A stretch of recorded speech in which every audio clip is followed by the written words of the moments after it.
Mira, definitivamente cada vez más organizaciones piden coaching, entre otras cosas porque el ejecutivo es tremendamente motivante un proceso de coaching.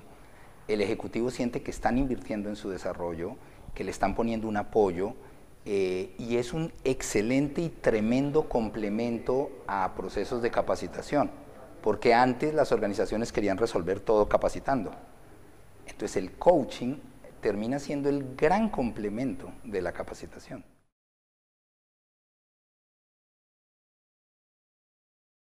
Normalmente las multinacionales tienen el concepto mucho más claro. Hay dos tipos de coaching, el correctivo, y es cuando un ejecutivo entra en crisis, no está desarrollando competencia, etcétera, pero ya estamos viendo coaching preventivo. Por ejemplo, los bancos, ya a los ejecutivos de cierto nivel, parte de su programa de desarrollo es tener un proceso de coaching. Es una especie de coaching preventivo. Ya es como parte de su plan de desarrollo en la organización. Y esto es muy interesante porque también genera mucho más volumen de trabajo para los coaches.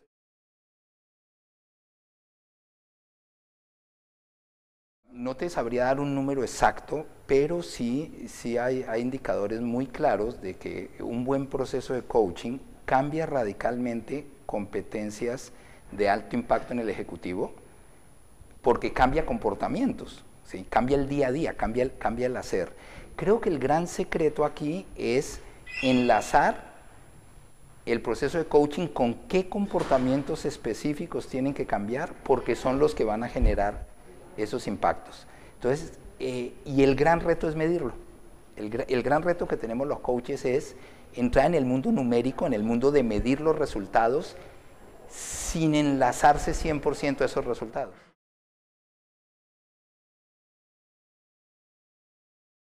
Es un concepto nuevo, no se conoce mucho, porque lo confunden, por ejemplo, con hacer una conferencia motivacional donde le hago preguntas a la persona en individual frente a un resto de gente.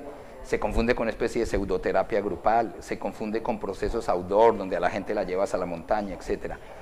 Coaching de equipos es un concepto que quiere decir intervenir en un equipo para ayudarle a ese equipo a darse cuenta qué competencias tiene que desarrollar y ayudarle a que las desarrolle en el día a día, no desde una teoría, ni desde traerle juegos, dinámicas. Es como meterse en la vida del equipo y ayudarle al equipo a crear la teoría que sí le sirve, que sale de sus propias vivencias como equipo.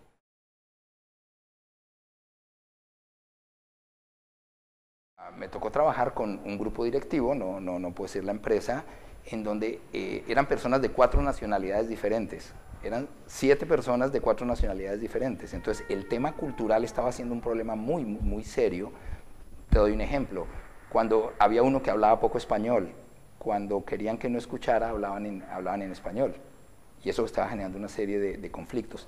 Y entonces, el trabajar con estos directivos que entendieran cómo respetar los valores organizacionales y a la par los valores culturales que cada uno traía. Te doy un ejemplo muy concreto. Uno de ellos era japonés.